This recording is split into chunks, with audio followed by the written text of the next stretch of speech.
बिस्मिल्लाहिर्रहमानिर्रहीम। अस्सलामु अलैकुम।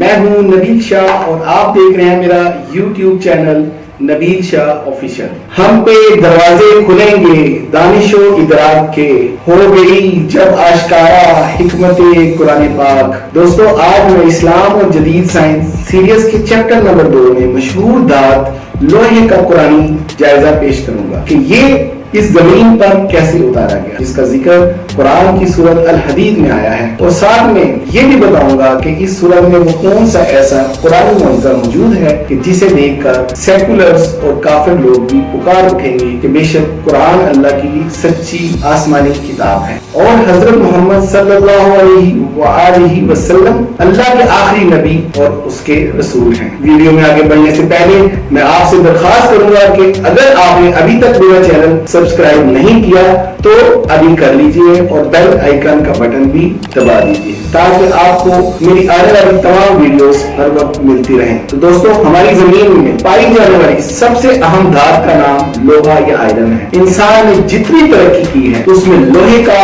बहुत अहम रोल है, लेकिन क्या आप जानते हैं कि ये अहम धात इस निजाम शमसी के मार्ज़ वजूद में आने के बाद हमारी जमीन में सिरे से मौजूद ही नहीं थी, बल्कि इस धात को सैकड़ों सालों के बाद हमारे सियारे पर उतारा गया है। जदीद साइंस का कहना है कि लोहा इस जमीन और निजाम शमसी का हिस्सा नहीं है, क्योंकि लोहे के पैदा होने के लिए जिस दर्जा हरारत या खवास की जरूरत होती है वो हमारे निजाम शमसी में मौजूद सूरज समेत तमाम सियारों, चांद और हजारों सियारों की मजमूई कैमियत मिलाकर भी इनके अंदर वो ताकत या तवानाई मौजूद ही नहीं कि वो लोहा पैदा कर सके। जदीद साइंस के मुताबिक लोहा एक ऐसी धात है जो सिर्फ सुपरनोवा की सूरत में ही मार्ज़ वजूद में आ सकता है, यानी हमारे मौजूदा सूरज से कई गुना बड़े सितारा अगर जोरदार धमाके से फट जाए और उसके अंदर से फैलने वाला मादा जो ब्लैक होल की कशिश से किसी तरह बचकर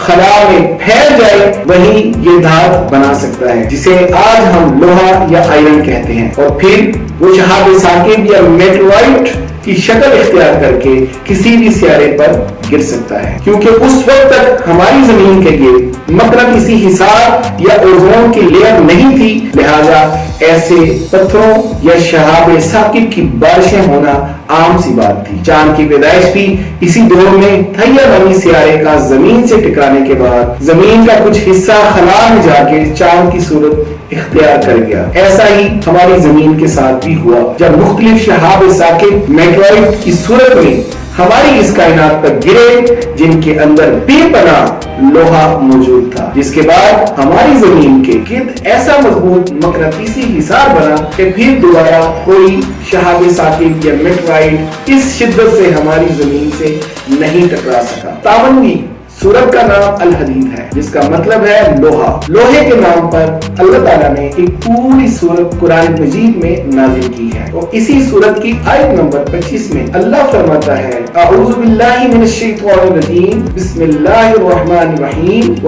अनज़लल हदीद फीही बअसुन शदीदुन व मनाफ़िउ लिन्नास। और हमने लोहे को उतारा, इसमें सख्त कुव्वत और लोगों के लिए फायदे हैं। सुभान अल्लाह। कुरान में मौजूद ये साइंसी हक़ाइक़ इस बात की दलील है कि ये रब का सच्चा कलाम है। इसी सूरत की आयत नंबर 4 में भी अल्लाह जमीन और आसमान की पैदाइश और उसमें उतारे जाने वाली चीजों का वाज़ेह अल्फाज में जिक्र करता है। अल्लाह फरमाता है, वल्लज़ी खलक़स समावाति वल अर्ज़ फी सित्तति अय्यामिन सुम्मा इस्तवा अलल अर्शी यअलमु मा यलिजु फिल अर्ज़ व मा यख़रुजु मिनहा व मा युनज़िलु मिनस समाई व मा युरजु फीहा वहुवा मअकुम ऐनमा कुंतुम वल्लाहु बिमा तअमलून बसीर। वही है जिसने आसमानों और जमीनों को 6 दिन में पैदा किया, फिर आज पर जा ठहरा। जो चीज जमीन में दाखिल होती और जो उससे निकलती है और जो आसमान से उतरती और जो उसकी तरफ चढ़ती है,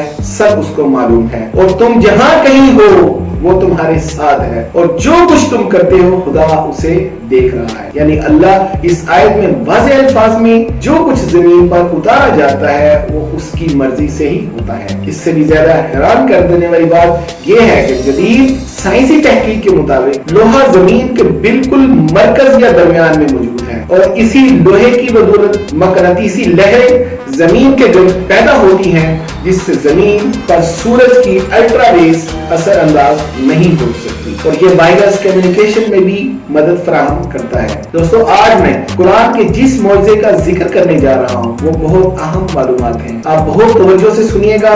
حیران کر دینے والی بات یہ ہے کہ قرآن میں ٹوٹل 114 سورتیں ہیں اور سورۃ الحدید کا نمبر 57 ہے. یعنی سورہ حدید اے قرآن کے مرکز یعنی سینٹر میں آتی ہے اور زمین میں موجود لوہا بھی اسی سورہ کی طرح عین زمین کے درمیان یا مرکز میں موجود ہے. یعنی اللہ تعالیٰ نے اس سورت کی ترتیب بھی اسی حساب سے رکھی کہ یہ ایک معجزے سے کم نہیں. لوہا ہیموگلوبن کی صورت میں ہمارے خون میں بھی موجود ہے جو کہ خون میں آکسیجن کو پورے جسم میں پہنچانے کا کام کرتا ہے. عربی زبان کے کل 28 حروف تہجی ہیں اور ہر حروف تہجی سے کوئی نہ کوئی عددی ہندسہ منسوب ہے. الف کو دیکھیں, الف کے ساتھ منسوب عدد 1 ہے تو با کے لیے 2 عدد استعمال ہوتا ہے اور جیم کے لیے 3 اور اسی طرح دال کے لیے 4 کا عدد استعمال ہوتا ہے. جیسے بسم اللہ الرحمن الرحیم کے حروف ٹوٹل حروف اعداد ملا کر گنے جائیں, ٹوٹل حروف کے اعداد ملا کر گنے جائیں تو وہ کل اعداد 786 بنتے ہیں. اسی لیے اکثر لوگ اپنی تحریر کے شروع میں بسم اللہ الرحمن الرحیم لکھنے کے بجائے 786 لکھ دیتے ہیں. اس طرح سورہ حدید میں الحدید الف لام دال یا دال سے بنتا ہے. اس کے ابجد الفاظ درج ذیل ہیں. ہا کے 8 ہیں, دال کے 4 ہیں, یا کے 10 ہیں اور دال کے 4 ہیں. اب آپ اپنا ہاتھ میں کیلکولیٹر اٹھائیے اور یہ اعداد جمع کرنا شروع کر دیجئے. اٹھائیے کیلکولیٹر اور کاؤنٹ کیجئے. 1 جمع 30 جمع 8 جمع 4 جمع 10 جمع 4. اب ان سب کا ٹوٹل کریں تو اس کا ٹوٹل 57 آئے گا. اور حیران کن طور پر اس سورت کا قرآنی نمبر شروع سے لے کر گننا شروع کریں تو سورہ حدید کا نمبر بھی 57 ہی آتا ہے. اب آتے ہیں لفظ حدید کی طرف. عربی میں حدید لوہے کو کہتے ہیں. تو حرف حدید میں 4 الفاظ ہیں, ہا دال یا دال. اس کا ابجد نمبر ہے 8 4 10 4. یہ ٹوٹل 26 حروف بنتے ہیں, یہ ٹوٹل 26 عدد بنتے ہیں. اب آپ سوچیں گے کہ یہ 26 کیا چیز ہے. جی جناب, جدید سائنس کے مطابق لوہے کا سب سے اہم جز جسے ایٹامک نمبر یا جوہری عدد کہتے ہیں وہ بھی 26 ہی ہے. سورہ حدید میں رکوع کی تعداد 4 ہے جبکہ آئرن یا لوہے کے نیوٹرون کے آئسوٹوپس کی تعداد بھی 4 ہے. تو دوستو سنتے جائیے اور حیرت کے سمندر میں ڈوبتے جائیے. ہماری زمین میں سب سے زیادہ لوہا زمین کی سب سے اندرونی تہ جسے انر کور کہا جاتا ہے میں پایا جاتا ہے. انر کور میں 80% لوہے اور 20% نکل پر مشتمل ہوتا ہے. انر کور زمین کی اس تہ کی صحیح پیمائش کی جائے تو اس کی ٹوٹل موٹائی 2475 کلومیٹر ہے جبکہ حیران کن مماثلت میں سورہ حدید میں ٹوٹل حروف کی تعداد بھی 2475 بنتی ہے. سورہ حدید قرآن مجید کی 57ویں سورہ ہے جبکہ سائنسدانوں کے مطابق انر کور کا درجہ حرارت بھی 5700 کیلون ہے یعنی 5427 ڈگری سینٹی گریڈ اور آئرن کے ایک آئسوٹوپ کا ماس نمبر بھی 57 ہے. دوستو امید ہے میری آج کی ویڈیو آپ کو پسند آئی ہوگی. مجھے کمنٹس میں ضرور بتائیے گا. انشاءاللہ بہت جلد میں اپنی اگلی ویڈیو میں اسلام اور جدید سائنس کے چیپٹر نمبر 3 میں دوبارہ ملاقات ہوگی. تب تک کے لیے مجھے اجازت دیجیے. اپنا عزیز و اقارب کا خیال رکھیے گا. اللہ حافظ.